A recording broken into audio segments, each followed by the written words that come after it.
Hello and welcome to the Ins and Outs of Work, the HR podcast that does things a little bit differently with an inside out and outside in perspective on the future of work and how work is changing in 2021 and beyond. My name is Joe, I'm the HR outsider. And my name is Nelly, I'm your resident HR insider. Fantastic. And Neely, we had a phenomenal interview today on the podcast. It was amazing, wasn't it? I'm just gonna say it, Joe. I mean, we're in season 3, but I think this has been my favorite episode of all 3 seasons. Of all time. You heard it here first, the best episode of all time. We had James Ellis. James Ellis is the self-confessed employer branding nerd, and he builds employer branding that's so effective your marketing team might steal it. Yes, and James is a noted employer brand and talent strategy thinker, keynote speaker, author, consultant, and he's a podcaster himself. And he routinely builds what he calls uncomfortable and new from scratch and turns it into this is how we do it now. Yes, and we had just a fantastic conversation about employer branding.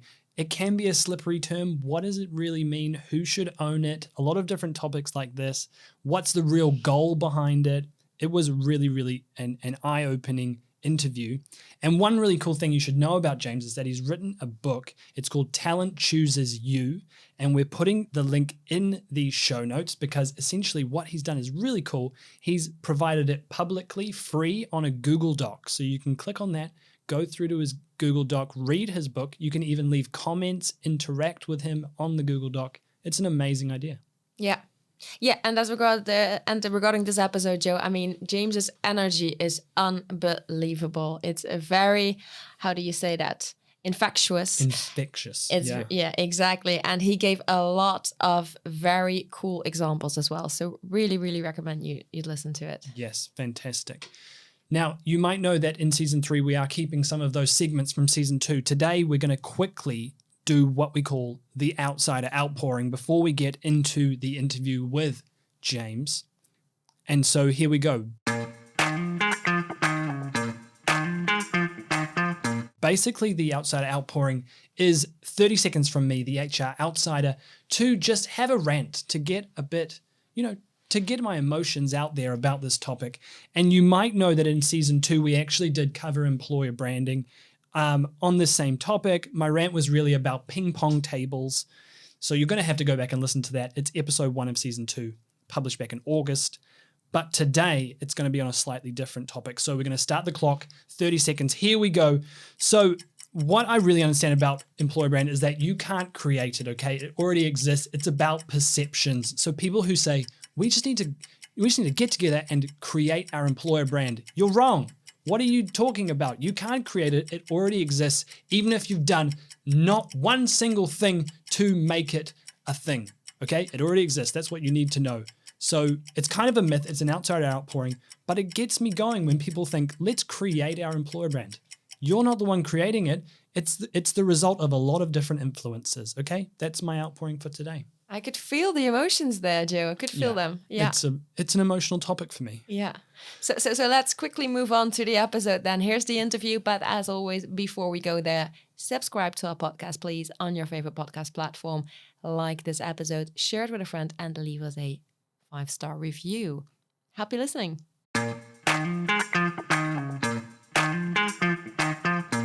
How are you, James? I'm fantastic. I don't know, based on accents, I'm like, it's morning for me. Is it morning or night for you guys? I don't know how to say good morning or good night. Yeah, it's the afternoon. We're based in Paris, in France. Perfect. Oh, that's too bad. I'm so sorry. That sounds horrible. It's a terrible place. Truly. Everything I've heard about it sounds horrible. Brilliant. Thrilled to be here. No, thrilled to be here. Fantastic to have you here. You're going to kick us off, Neely, with the first question for James. I am, James. Can you first start by telling our listeners a little bit more about yourself and what it is you're doing? Wow. Okay. So I'm an employer brand nerd. It's simple as that.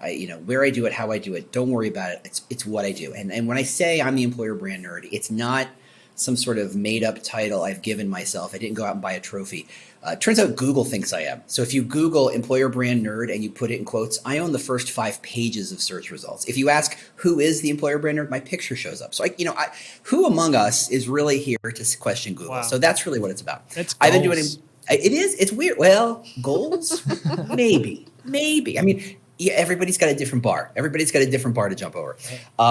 I've been an agnostic marketer my entire life, and almost always by a different name. Sometimes it was the webmaster, sometimes it was a digital strategist. It doesn't matter. Whatever my job was, it was always a marketing kind of approach. And I've done event marketing and pharmaceutical marketing and nonprofit marketing and B2B marketing and B2C marketing, .com marketing. I've done all the marketing. I love marketing.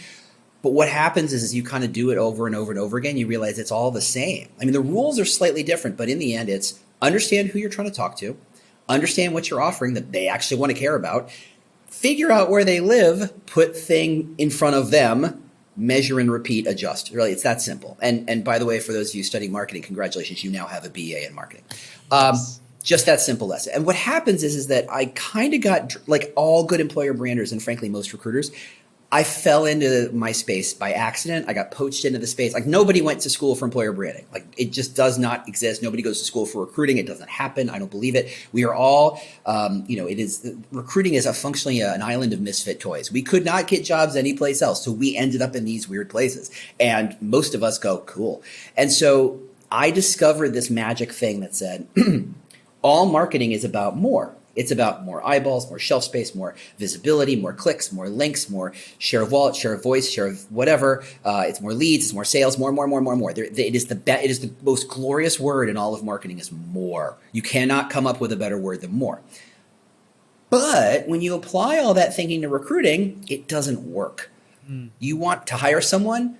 Okay. If I get you 1 million people to buy whatever it is you're buying, that's great. That's fantastic. You're getting an award. You're employee of the month. Congratulations. If you get 1 million people to apply for your job, maybe you should find another line of work. It's not working out. This is the horrible idea because, and all recruiters know this, but never ever know how to say this, it's about quality, not quantity. You don't need 100 people to apply. You need one, and let's be fair, because of the way world works, you need 2 people to apply who are amazing. You need the one who's amazing you hire, and the one who's amazing you go, oh, it didn't quite work out. I'm so sorry. That is the platonic ideal of what recruiting is, but we go, how do I get 100 people to apply? How do I get 200 people to apply? How do I make the haystack bigger? And they're applying marketing thinking to a place where quality beats quantity, but they haven't kind of embraced it yet. So to me, you take everything that's about marketing, but you flip the underlying principle that more is not better, more is actually worse, and you go, congratulations, you just reinvented all of marketing, and you have to rethink all the stuff that is known, all the truths, all the realities, all the rules of marketing. It's all in a, let's make sure kind of model. And to me, it's like, it's clean sheet of paper. We get to learn all this stuff. We get to invent all this stuff. We get to ask questions like all these questions that have been solved by marketers 400 years ago, it seems. They're all brand new questions, and that's so much fun. So much fun. I mean, I don't understand how marketers aren't just going, this is amazing every single day.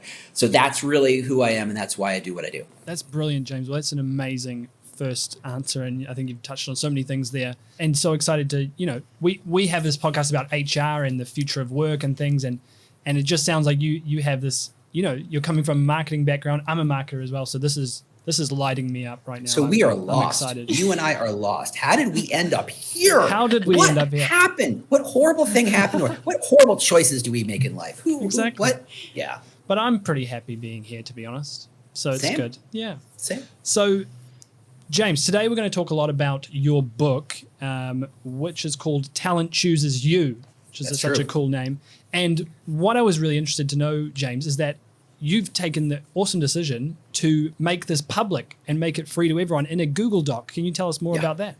So, look, no one writes an employer brand book to get rich. I did not walk in going, I hope Oprah picks this book up and makes it book of the month. I had no aspirations for riches or fame. What I was really trying to do was say, in the years and years I've been doing this, I feel like we keep asking the same questions. We keep re-litigating things that are like, no, I think we figured some of that stuff out. Let's move to the next questions. And we're so busy, because none of us are trained in this thing. We don't have a foundational knowledge. We walk in kind of either being recruiters who think marketing is fun, or marketing who thinks recruiting is somehow different or easy or something. Who the heck knows? Like we come in from weird ways. And so we're all talking past each other. It just feels like, look, there, for example, what do I measure? Well, that's a good question, but answering the question shouldn't be clicks. We've figured out that clicks doesn't help. We figured out that number of applicants may not be a great metric, but every time you go to a forum or a conference, people ask those questions, you get the same answers. No, we figured this out. Let's move forward. So what I wanted to do was effectively take my brain and empty it out and say, look, I don't have all the answers, but let's create a baseline of knowledge that says, look, this is a practitioner. This is someone who's done it in-house as a consultant, across the board, just thought about it a lot. Let's get everybody up 2 steps. Now let's have some conversations. And so if the mission is, how do I get everybody to think about this a little better? Keeping it behind a $15 firewall, which is effectively what selling a book is not how it's going to be. So I sold it just to recover my costs. So I ended up, paying my copy editor, and you're welcome, everyone who has to read my writing. You're welcome. Just kind of basic costs of, I just need to cover it just so my wife wouldn't yell at me and say, well, you did what? Yeah. Once I made that, I effectively said, my job is to get it in as many people's hands as possible.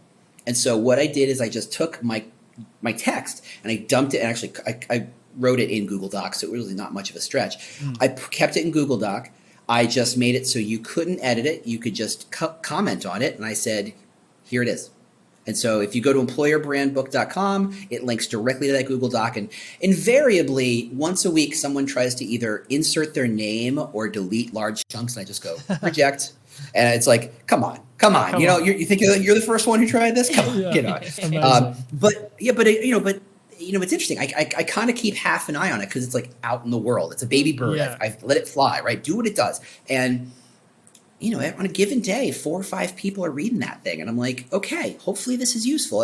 And it's really in a position where it's like, you like something, or that's an interesting conversation, or heck, that's a good argument you want to have with your boss. Copy it, stick it in an email, send it to your boss. Use it however you want. So very cool. So we're going to... Yeah, that's what it's about. Yeah, that's fantastic. And I was scrolling through there and saw a lot of different comments from people saying, look, this is my experience of this. And it's just a brilliant idea. And we're going to actually share a link to that in the show notes. So if you are listening, and you can go and check that out as well. Wanted to take this just a bit higher and just really start from the beginning here, James. Yep. For people who don't even know what employer branding is, in a sense, how would you define it? Because it is one of those slippery terms, right?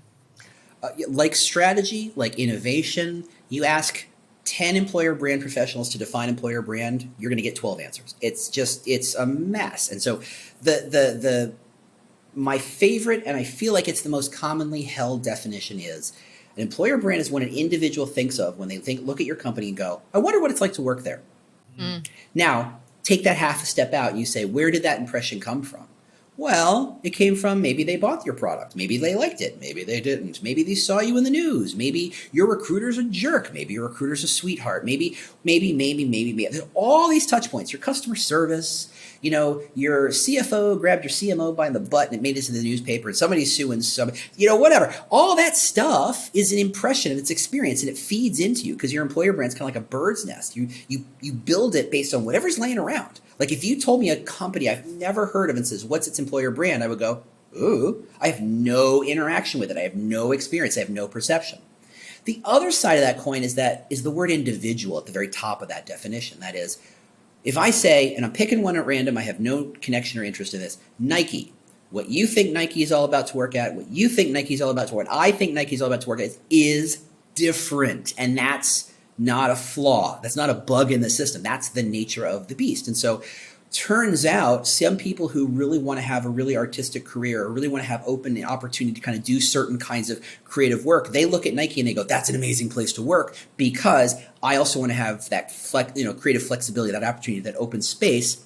Someone who likes rigidity and rules and stability might go, it's a little crazy and I don't think I want to be part of that. And so it's the same company. It's the same brand, 2 different perceptions. They're both true. Let us not pretend that someone's right and someone's wrong. And I think that's one of the biggest flaws in employer branding. We pretend there's a right and a wrong, and there's not. That's an employer brand. And if you start with that just kind of basic understanding, that's what some individual thinks it's like to work based on all the stuff. And some of that stuff is recruiting based.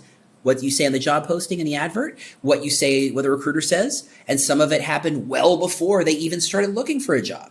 And some of it happens in the candidate journey, and some of it happens in the offer letter. And to be fair, some of it happens while they work there, and some of it happens when they leave, and it's all interconnected. So if you try and say, I'm going to fix my employer branding by buying this product, and I could name 12 products off the top of my head for whom that is functionally their tagline, you aren't. You are simply not. What you're doing is you're saying, I'm going to give that bird that's building that nest, I'm going to put one extra piece of straw in their nest.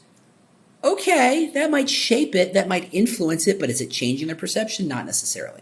So when you're thinking about employer brand, if you're a company, you're like, oh gosh, no one's applying, I have to change my employer brand. The answer is not necessarily to say, how do I spend a stack of cash and buy a big system and buy a big investment? The question is, okay, how does a bird build its nest? It builds it from whatever's laying around. So the answer to changing the nest is not to tell the bird something different. It's not to say build a townhouse. What you do is you replace the stuff it's building with. If you're in Chicago like I am, and that bird's nest is made of coffee stirrers and cigarette butts and little bits of plastic bag, and we're getting better. We're getting better, I promise. And you say, let's get rid of that and replace it with twigs and straw and sticks. Guess what? The bird's nest is different. So that's how you influence an employer brand. So everybody tries it. When they first try, they try to figure out how to directly fix it. Our job is to influence. It's to shape perception. And that doesn't happen very easily. Like you look at anybody in the marketing world, they'll tell you, I gotta hit them with that commercial 17,000 times before they even know my name, let alone that they think certain things about me. It's an influence job when you get down to it. Yeah, and by what I'm hearing from you as well, James, this is a long-term thing. It's not something that you can change, obviously, in a couple of months. And I have to say, I love the analogy about the bird's nest and like how you try to replace these, well, in Chicago, cigarette butts, for instance, with other things. Yeah, love it. Yeah, that sense of it being this really connected thing that's actually built up from a huge number of different interactions, right? And not something you can necessarily just fix, but you can start to shape it. And take it the next step. Employer brand, you hire someone to run your employer brand, to own your employer brand. Great. And I will tell you, everybody I know in this industry who's any good is absolutely insane, as I am. And I own that, and I love it, and I am totally nuts. Why? Well, because if the employer brand is based on all these little touch points of all the parts of the business doing things, and you're in a job where you have zero authority to change any of those things, let's be fair. Who takes that job? You're responsible for all this stuff, but you have no authority to control any of that stuff, but you're going to get fired or hired based on how you can influence it. That's a crazy person's job. But that's the truth, is the employer brand isn't just in HR. It's not just in recruiting. It's not just in marketing or comms. It is the entire business is employer brand. So how do you kind of figure out, how do you get someone who can build those bridges and connect and get customer service to say, look, at the end of that interaction, good or bad, what if you sent this email and I'm going to write one line that says that reinforces whatever that brand message is going to be? It's not that I want you to apply. Please don't get me wrong. I don't want you to stick that you should apply message everywhere willy-nilly. It's really about saying, a year from now, that person might think about looking for a job. I want them to have a positive impression about what it's like to work here. Nice. Yeah. I also like what you said about actually it's about influencing, because there are so many different factors influencing people's thoughts about what it would be like to work at your company that really, I think, as an employer branding professional, I'm going to call it like that, the only thing you can really try to do is also to be one of these factors that's influencing their thoughts. Great stuff, James. Thanks. I want to go back to your book for a moment, because it's framed around the sense that hiring is broken. Can you share with our listeners in what ways you see it as broken? Okay, so here, and maybe EMEA is slightly different than the US, but I don't think it's that different. Here, I'm going to distill my entire professional career into this 2-page document. You'll notice there's not a negative word on that thing. It is nothing but sunshine and daisies and puppies and dandelions and sing-song and all dang day, right? It is glorious. If you look at a person with their resume, they are angels, but the best angels. Like, no, there's nothing wrong with them. But let's be fair, it's imperfect. That's called being a lion. Okay. hold on. We're not done because there's this job advert. Yeah. It talks about how wonderful this company is and how wonderful this opportunity is. And it's a great place to work and blah, blah, blah, which is effectively the 2-page version of the sing-song daisies, perfect angels, puppies and dandelions version, which we've already decided is a lie on the personal side. It is also probably a lie on the professional level. Now, you have 2 liars going on a date together, and their process of going on a date together is to say the candidate goes, "Here's my lies," and the candidate and the company goes, "Let me look behind the lies," and the candidate goes, "I'm going to dance until you can't see the lies. I'm going to always have this kabuki theater of you. Nope, let's never." And the employer, the interviewer, the recruiter, whatever, is always effectively accusing them of lying. You don't really speak Spanish. What did you really do at that job? Can you tell me specifically what part of that project you were in? You're a liar. You're a liar. You're a liar. The candidate can't say you're a liar, but let's be fair. The candidate believes about 12% of what the recruiter tells them because they know it's all lies, and they're going to go on Glassdoor, and they're going to go to Google, and they're going to go online to find the real thing. And after all this recrimination, and I don't believe you at all, you better give me 3 people who can back your crap up. Oh my, you son of a... Join the family. What? So good. Are you crazy? That is insane. But that is effectively every hiring interaction. Now, explain to me how that works, because there's not a single person in that entire process, not the recruiter, not the sourcer, not the candidate, not the hiring manager, not the leader, who goes, "This works. I love it. Let's do this some more." Everybody hates it. Everyone hates that process. It is broken on so many levels, and I'm only scratching the surface how bad it is. And yet here we are, still doing it. So if you can explain to me how that's not broken, I'm all ears. But by all measures I can come up with, it is a mess, and it should be nuked from space and start from a clean sheet of paper. It does sound pretty broken, Neely. Yeah, it does. Sorry. I have a few feelings on the subject. Yes. So I guess the follow-up question is that. There's a follow-up? There's a follow-up. I mean, the follow-up question is probably, why is employer branding the kind of solution to that? Or where does it come in to solve some of that brokenness? Hoping you have some feelings about this one too, James. Just a few. And it's a 3-hour podcast, 4-hour podcast? What kind of time we got? Here's what happens. If all that stuff is true, and I'm going to go ahead and say it's pretty true. I've been a candidate. I've been a hiring manager. It's all true. Employer brand comes in from this process, which is, look, that process which is broken did not happen accidentally. It came across from years and years and years of imperfect thinking, but stemming from a time in which I would apply for a job on a thing called a newspaper. It happened on a Sunday, which had a classified ad. I know I say these terms very, because most people don't remember this part or ever had to experience this. And I would have sent my personal information, i.e. my resume, to a P.O. box, a post office box, based on an ad this big. It didn't even always have the company name on it. I was just saying, oh, it's a job I might think I can do. Here, have my resume, please. And we thought that was okay. And we've simply built on that, over the past 50, 30, 40, whatever, call it, whatever, how long it's been. Employer brand kind of comes in it from an orthogonally and says, look, what if it's not about, I have all the power because I have the job. You candidate, must bow and scrape and do what I say. Because let's be fair, the power dynamic has flipped completely. But it's still a mess. We have all this vestigial thinking that's going on. But employer brand says, look, instead of saying, how do I beg people to apply? Because now I'm no longer in the driver's seat. I have to beg. What if I got people to want to apply? What if I got people to want to work here? What if I created this thing called, what's the word I'm looking for? Desire, right? In the same way that one might desire a nice pair of shoes or might desire the new iPhone, the same way that people are willing to line up around the block for tickets to Kanye or Taylor Swift or whoever, why can't we expect people to desire our jobs that way? I mean, an iPhone is nice. I got a couple, but it's not going to change my life like a good job is going to change my life. So why don't we expect that? An employer brand comes in and says, okay, if that's true, how do we get to that point? Well, how do you create desire? Well, you don't just say, we have a great place to work, and as many times as humanly possible, because by the way, that's half a phrase. That's half a sentence. We're a great place to work for whom? In what way? be specific, because every company at this point claims they're a great place to work. I'm not going to be happy at most of them. Neither are you. So what's wrong? It's that we're not specific. Oh, that's interesting. Specificity is useful because you can say, we've all seen the Goldman Sachs story about how these people are being, the junior, analysts are being worked to death, 100-hour workdays. And they say, oh, no, it's horrible for their employer brand. Like, no, it confirms their employer brand.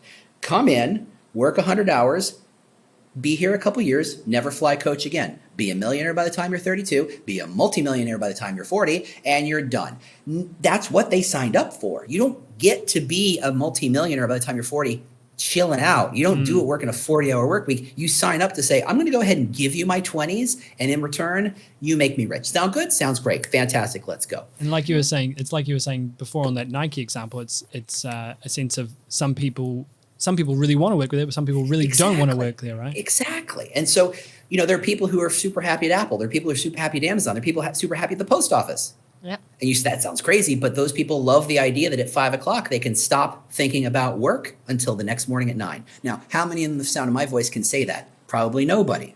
But if you value that, government service is a great place to be. It's a dream job. Okay, so now if we're getting specific, let's take this another step further. You have to be honest, because being specific means saying it's good, but here's the way in which it's not good, or at least it's not going to be good for certain people. Oh, okay. So Goldman Sachs, who does it subtly, but let's be fair, they do it. They tell you you're going to work your ass off. You're going to work till you're dead, but you're going to be rich. That's the trade-off you're doing. That's why Goldman Sachs, for all its problems, has a very strong employer brand. When I apply to any number of tech startups, I don't know what they're offering because they're all saying, we're a great place to work. It's sunshine. It's lots of free beer, good coffee, blah, blah, blah. Yay, yay, yay, yay, yay. It's all positivity instead of, look, you give us this, we give you this. If you want that sort of thing, this is a fantastic place to be. Okay, so now if the company is being super specific, that forces the candidate to be super honest, right? Yeah. I do want to give you my 20s in order to become a millionaire. That's why I'm here. I'm not showing up to Goldman Sachs to save the world. I'm not showing up to save the whales. I'm not showing up because I want to, increase the value of my soul in some manner. I want to be rich. This is the place to get rich. Simple as that. Okay, so now suddenly we've stripped up all this junk. Now the company's being more honest, the candidate's being more honest. Suddenly, recruiting changed because it's not about how do I get 100 people to apply for this job. It's about how do I find that one person who says, I want that positive. I'm willing to give you that negative because this is the kind of person I am and this is the sort of thing that drives me. It becomes a perfect match. Ultimate real recruiting is about creating that perfect match between the company, the role, and the person. That doesn't happen by casting the widest net as possible and hoping the haystack's big enough to have some needles. It's about saying, I'm looking for this one thing.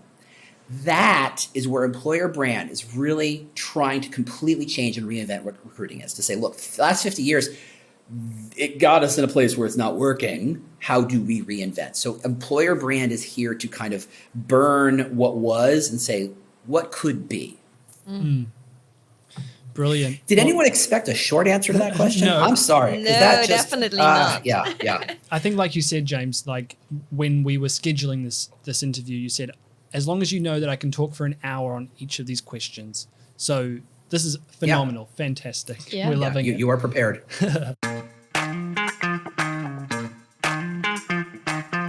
So I think we got a good idea of, what employer branding is, how it can come and actually sort of solve some of what's really broken in hiring.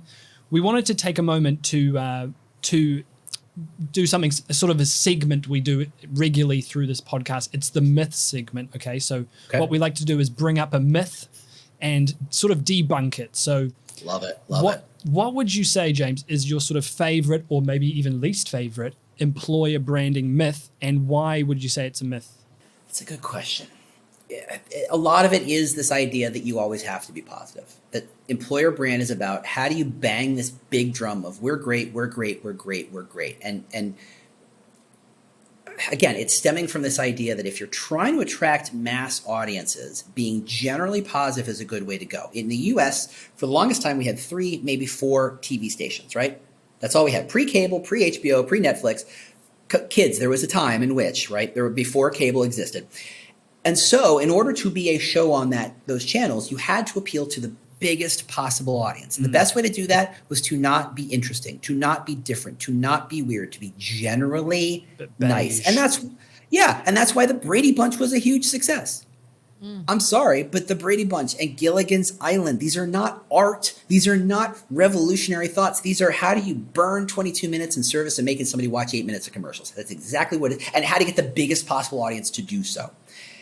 The fact that Mad Men and Sopranos were watched by 100th of the people who watch Gilligan's Island does not mean that those are bad art, that's bad interest. It's about could get really specific and weird, and they got to find their audience that loves them, that adores them, that treats them like art, that argue over and discuss and dissect and gets into that. They're not positive messages. In fact, there are episodes of those shows where I'm like, I don't care for that, and there's a problem with that, and I disagree with these things, and that's because I'm invested in those things. Mm-hmm. Do I ever think, Gilligan never should have? No, I don't care. It's freaking Gilligan. Who cares? This kid, the Brady Bunch. It's stupid. It's the Ropers. Who cares? It's just wasted space. And most employer brands lean towards Gilligan's Island and the Brady Bunch and not towards that weird show on Netflix that only 20 people know about, and they rave about it, and they go, this is amazing, but no one knows about it. But those people love that show. And if you're thinking about employer brand as a function of creating desire, the Gilligan's Island is in reruns because it's cheap, my friends. You can watch Seinfeld anywhere because it's easy to get. Is it good? Yeah. Is it as good as, I don't know, Mad Men? Is it as good as The Wire? No, it is a different thing. And so the myth is you always have to be positive. The more you can say, you're going to love the job because of this, but you're going to not like the job because of this, the more honest you become. Right? The negative kind of effectively proves the positive. Suddenly, if I say, I'm trying to sell you a car and I say, here are all the wonderful things about the car. Do you want to buy the car? You go, okay, you're selling me something and you're lying to me or you're admitting something to me. But if I say, here's 5 good things about the car, but it does this thing, you're like, okay, I can accept that trade-off. Employer brand is not about sunshine and daisies. It's about trying to find that perfect connection. It's about finding those perfect matches, which means being honest and open and clear and specific, which means you don't have to be a slave to positivity. Yeah, and I think earlier you were talking about, you were saying like, if 2 people go on a date, James, and I think if we go back to that one, if you are going on a date and the idea of both parties is to start a lasting, trusting relationship, yes, then you cannot start building that on lies and keeping up appearances. You need to be honest up front if you want it to work. Exactly. And the funny thing is, recruiting loves the dating metaphor. They love the dating analogy. And I get it. I buy it. I understand that. The trick is they don't quite see all the way through it sometimes.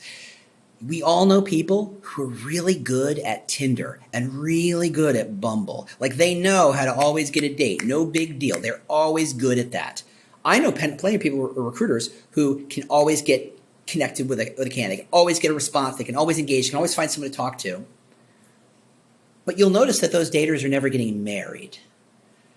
There is a different skill between dating and getting married. But the truth is, recruiting is about finding the marriage, not about creating more dates. But we've over-optimized on how many dates. Can we get some AI here to take all these dates and find the best possible date? No, you're supposed to be here to marry. And think about your average, job, especially a professional job. You're going to get 100 applicants to find one person, which means you just pissed off 99 people to get one person happy. There isn't an industry on this earth that could survive for more than 12 seconds, making 99 people mad for every one person they made happy. Would never happen anywhere. And with the internet and all the tools that we have to see every candidate who gets mad because the recruiter ghosted him or they got a form letter, they didn't get feedback on why they didn't get it, the next level, they tell 12 people. And that means, it's not like there's always more fish in the sea, to extend that dating metaphor. It is those fish talk to each other and they're telling them, don't bother with these people. They're jerks. They don't engage. And guess what? It makes it harder for the recruiter to work. And how many of those people who end up disappointed might not have ever applied if they had a clear picture of the trade-off that you're talking about that maybe didn't appeal to them in the first place. Yeah, you didn't want 100 to apply. You really only wanted 10 to apply because you knew of those 2 were great. And that's all you really needed. Yeah, so slightly changing tack here, James. Let's talk for a moment about who in a company should own, so to speak, employer branding. No. We're going here, huh?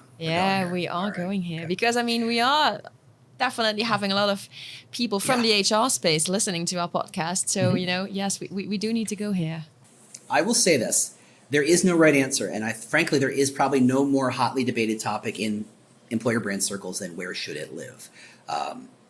And there's a reason for that. And again, it starts off with the idea that employer brand is for and by everyone. It's not, yes, it's first stakeholders, it's first customers. The first people who get value out of that good employer brand are the recruiters. So there's a grand case to be made that says live in TA, live in talent acquisition recruiting. That's where you're going to maximize your value. The problem is it's one of those situations where you're going to make a big splash very quickly, but your value will kind of plateau very fast. You will there's only so far you can go. And please forgive me what I'm about to say. TA is a bit of a ghetto. It's a bit of a safe space because it's not a profit center. Everybody who knows that businesses do not value cost centers like they value profit centers. So if you get stuck in a cost center, there's only so far you can go, right? No one says the head of compliance is going to become the CEO. That does not happen. You are there to kind of keep you from getting sued, not to be a leader. And that's just how you're. Could you be an amazing leader? Sure, but that's just not how businesses view you. So I apologize if I just ruffled feathers, but that's true. As in recruiting, there's only so far you can go.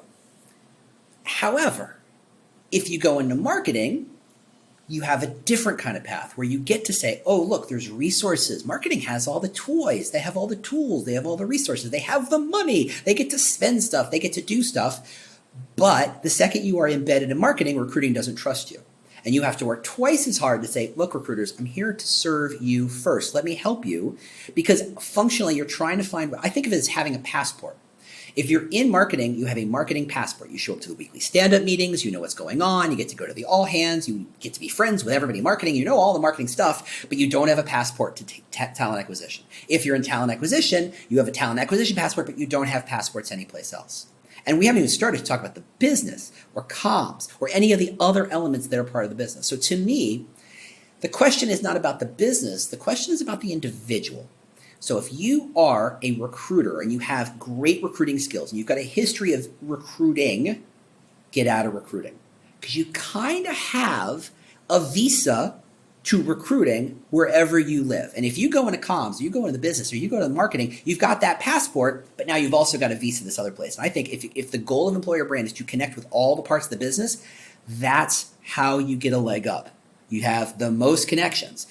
Same time, if you have a marketing background, that means you have a visa to marketing, go live in TA.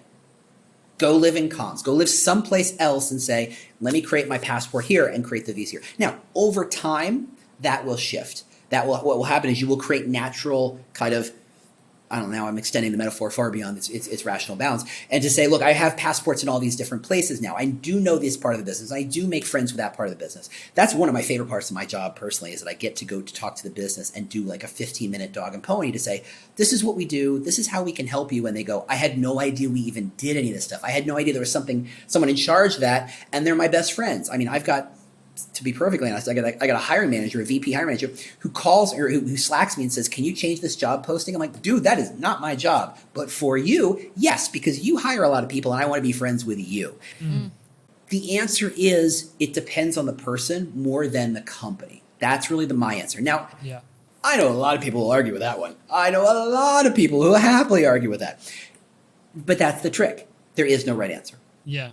And it sounds like to me that it's, it really depends. It can be a role that different kinds of people with different kinds of backgrounds can come to own. But what you're explaining there is the kinds of lenses or the kinds of experience you need to have to do it really well, right? Yeah. The maturity model, the growth curve of your average employer brander starts this way. Tactics. I got to make a tweet. I got to make a video. I got to write a post. I got to do a thing. I'm going to do a thing. And that's the stuff that any entry level, just came out of journalism school, just lost their content marketing job, decided to jump into this. They do the stuff. That's the tactic brain. As they get better at that, they realize there's a strategy brain. And that is, it's not about how to write the best tweet. It's about, should this be a tweet or should this be something else? When do I send this tweet? How do I maximize the value of this tweet? Could I do this as a tweet and a video? How do they connect? How do they interact? That's strategy brain. And then what happens, you realize, well, gosh, I got all the strategy and I can build this stuff. Now I need to get to the third brain, which is politics. How do I get other people to help me? How do I get other elements of the business to be my friends, to be willing to say, hey, James, I'm willing to spend a little money to make that video because I know it helps you, but it really helps me. Like I have parts of the business who throw money at me to get specific projects done because I built those relationships. That's the politics side. So And then you take the other direction, which is the number of competencies you need to be a good employer brand person is insane. Writing, video, social, marketing, metrics, leadership, stakeholder relations, vendor relations. I mean, I wrote an article with a bunch of friends of mine. We came up with 16 major and distinct buckets of competencies a good employer brand person could have. And what happens is you realize if you come in from recruiting, you have some of those skills. You don't have some of those skills. If you come in from marketing, you probably can flip the kind of skills you have, and that's fine. You build what you can where you are. And that's why it starts with tactics. You get good at building job postings. You get good at building that website. You get good at making videos. Establish your value, then you can extend a strategy, and then you can extend to different audiences and different competencies, and then you get into politics, and then you can start to show the bigger picture. It's incredibly messy of a matrix, but that's kind of how most the people I look up to and go, man, they really are doing a great job. That is, I think, how they think. Yeah, really interesting. And it was a question I was about to ask actually, is these three hats that you just described there. So you answered as great, and it's part of your book as well. So if you're listening in and you wanted to find out more about those three hats, tactical, strategic, and political, you can read up on those. But I just love that sense of the different levels or different areas of expertise that you need to build through. Yeah. At the same time, the business kind of looks at employer brand in the same direction. Yeah, the business looks at the same. The business very often hires an employer brander person to write the job posting, to do the thing. And they don't always realize, oh, that is a strategic job and that's a political job. So in the same way, while the practitioner is evolving, the business's understanding of what that job can be is also evolving, usually about the same rate. Yeah, I wanted to ask you one more thing though, James, before we're going to slowly but surely wrap up. And that's like, so when I hear you talk about this, how have you seen companies get started then? Because you say, for instance, if somebody is in recruiting, they have some of these competencies necessary to be eventually successful in employer branding. But like, where does this initiate? Initiate? Yeah. Initiate. Where does this initiate? What have you seen? You know, how does that happen? Because I find it quite hard to understand that someone who's in recruiting at some point will say like, hey, I have some of these competencies, let me start doing some employer branding stuff and then, obtain other competencies. How does that work? How can that work? Yeah, I think for the most part, because there is no education path, there are people who try and say this is the certification model, but I think it's to certify certain kind of schools of thought. I don't necessarily cotton to that. Everybody who does this has had to blaze their own trail at least a little bit. If they were in recruiting, they had to say, how do I carve a little space to say there's a little time for me to rewrite this or to build a little relation, to build some social media or to do this thing. And when it gets good, when that pilot kind of gets legs and starts to work, how do you extend that to something more? If you're in marketing, building those relationships with recruiting, saying, hey, can I help you write those job postings? Let's, and when the recruiting model or marketing brain realizes you're going from quantity to quality, you're like, oh, that's shifting, and they're blazing their own trail, but in a different direction. So consequently, good employer branders are usually pretty good at saying, I got to figure this out for myself. I got to kind of say there's no path for me. I have to go kind of cut it down myself. So to me, it always starts off with a pilot project. Pick one contained, digestible, understandable. Don't start with a strategy. Do not start with an EVP because Lord knows nobody knows how to define an EVP anymore. And everybody thinks it's expensive. It's not. You want to start with something simple. It can be a Twitter account. It can be one post a week on LinkedIn. It can be video on YouTube. That's all free. It could be a campaign to rewrite job postings. Or let's be fair, you could be something as simple as I want to rewrite the boilerplate on all job postings that describes what the company is, what it values, and what it's generally looking for. That is anybody who's done that knows that's a project in and of itself. Don't sleep on that. That's not anything easy because then once you start that, the number of people who want to have eyeballs on that is going to be, you won't believe. But once you do it, once you achieve a pilot, the next process is to say, how do you extend that success? How do you say, okay, this would be better if we did this? There's an old fairy tale, wise tale, whatever you want to call it, called Stone Soup, where the miser, is famous for never spending any money, and there is a woman walking down who's carrying this soup. He goes, "That smells great. I bet that's expensive to make." She's like, "No, you just need a stone." He goes, really? He goes, yeah, I got a stone. So he goes and puts a stone in a pot of water, and they boil it, and then the woman, the cook, however you want to do it. And I apologize, for using gender specific language, but this is a very old story. He goes, you know what? That stone soup would be a little better. In fact, it would be a lot better if you just threw an onion in it. Oh, I have an onion laying around. I'm going to go get an onion. And you throw an onion. He goes, you know what? You probably don't even have it, but if you have a carrot, throw it in. That really kicks it up a notch. And step by step by step by step, you slowly build this soup. That is how employer branding generally works. Hey, it's not going to be expensive. Hey, I'm not asking you to carve out a budget line item for me. Just give me a little bit of space. I'll take my time to make sure it happens. Here is the boundaries of that box. Let me prove it. Then once you prove it, okay, you know what would be better? If we just put a carrot on this, if we just took this direction, and suddenly, slowly but surely, you're moving to a space where you are truly an employer brand practitioner. You may have to jump jobs to kind of to stop being looked at as the recruiter or the marketer, but as the employer brander. But that is kind of how that process generally kind of shapes out. Thanks. Brilliant, James. We just have a couple of final questions for you. You may have touched on this in different answers that you've already provided, but what are some of the key reasons that sort of employer branding efforts fail? If we were to sum up, companies trying it but failing, what are some of those key reasons? It starts by not knowing what employer brand is. It really is about, we just tried to be positive and suddenly no one applied. Or the metrics you're using are wrong because you're like, well, we did a big EVP project, we activated, but more people didn't apply. Did you want more people to apply? Because that's not how I would approach it. So what are you measuring? And I love having the conversation of explaining to someone who's not in recruiting to kind of turn that light on when they say the metrics we should increase the people who apply. I said, really? You want more people to apply? Okay, we'll just say we pay the most. Okay, we'll just say free puppy dogs and daisies.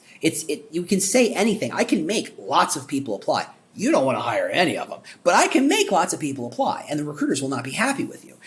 If the goal is to increase the value of the company by bringing in better talent, bringing them in faster, those are the things you measure. So when I think of it, I always think of as speed.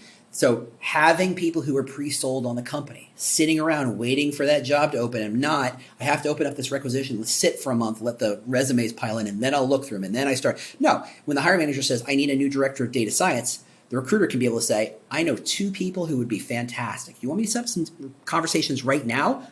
That is a radical reinvention of recruiting, right there. And if you do that 1 out of 10 times, you have a 10% decrease in time to fill, which, by the way, any TA leadership would give you a check to make happen right now. So there's that. So not having the metrics, not knowing what you're trying to achieve, not understanding the value of employer brand, and not kind of giving it enough space to say it's not just recruiting, it's not just marketing, it is not just anything. It needs to kind of wander a little bit into all the little pockets of a company. Great employer branding, and I sound like a total jerk when I say this, or an idiot, I can't tell. Great employer branding is business therapy. It says, why does this business exist? Who is going to be happy here? Why would they be happy? Really getting into the guts of what the company is all about. Things the company usually kind of plasters over as much as humanly possible because that's ugly and messy and painful, much like all good therapy, and says, this is what's valuable about this thing. If you can get to that level, you may not always know where it's going to take you, but you know it will always be better. And that is a hard thing to kind of sell to a leader, right?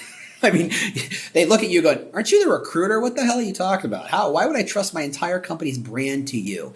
And it's a hard sell. That's why very often you hire very expensive consultants who know better to kind of come in and say, let me give you this thing. But the problem there is they don't always know how to activate it. They don't always how to use what they're given by the consultant. So it's not an easy answer anywhere. If there was an easy answer, we'd all do it. True. Very true. Then now, James, this is our very last thing we always like to do at the end of the episode with our guests. And that is, we like to ask you if you have a challenge that you'd like to leave our listeners with. That's a good one. I think I would, and this is as much for me as everybody. It will help everybody who does this, but it will also help me. So I know how selfish this is. I think everybody should have a piece, a section, a line in every one of their job postings that simply says, this is why you might not be happy, or framed differently, this is the kind of person who might not be happy in this job or in this team. That's a safe way to do it. When you say, here's who's not going to be happy in a job, that sounds very accusatory. It sounds very ugh, scary. And HR will freak out and, the lawyers show up and everybody. No one wants that. I apologize to the lawyers who are listening to that, but there you go. I'm in Chicago. Come find me. Anyway, if you can simply say, this is why someone might not be a good fit or happy in this team, that's a safe. I do that with my own leaders. They have no problems writing that sentence. And if you put that in every single one, yes, fewer people will apply. Yes, that's a good thing, because the people who come in, one, will know more about your company. They will see the edge of this polished, beautiful, wonderful Sunshine Daisy Puppies place you're talking about to say, okay, some of that must be believable because they're willing to say this negative thing. You've created a shape of this thing. You will prove some of those positives, but at the same time, you also filter out people who are going, oh, it's like that. Oh, no, I thought it was something else. Thanks, but no thanks, and they leave. You will have fewer people to work with. The people who show up will be better, more engaged. You'll have better conversations. You'll have better interviews. It is the easiest things to do, but it's also the hardest, right? Politically, getting leaders to say something negative. It's like asking, what don't you like about your child? No one wants to answer that question. No one. So don't ask it that way. But if you put something that says, this is why this is not going to be for you, everybody wins. And when I decide to apply for your job, I can go, oh, it's going to be like that. Thank you, but no. And you won't have to deal with me. And so you win and I win. It's a win all around. Fantastic challenge, James. Thank you so much. That challenge around just working through the process of building in a bit more honesty about who the job and who the company might not be for. Fantastic challenge. So keep that in mind this week, listener, as you go back to your day job. It's brilliant. Well, James, we want to thank you so much for being with us today. Oh, thanks so much for having me. This has been a blast. It has been a blast. Thanks so much. And thanks everyone, as always, for listening. If you have not subscribed yet to our podcast channel, please do so on all the major podcast platforms. Like this episode, share it with a friend, spread the love, and then we'll see you again next week for a brand new episode of The Ins and Outs of Work. Bye. See you next time.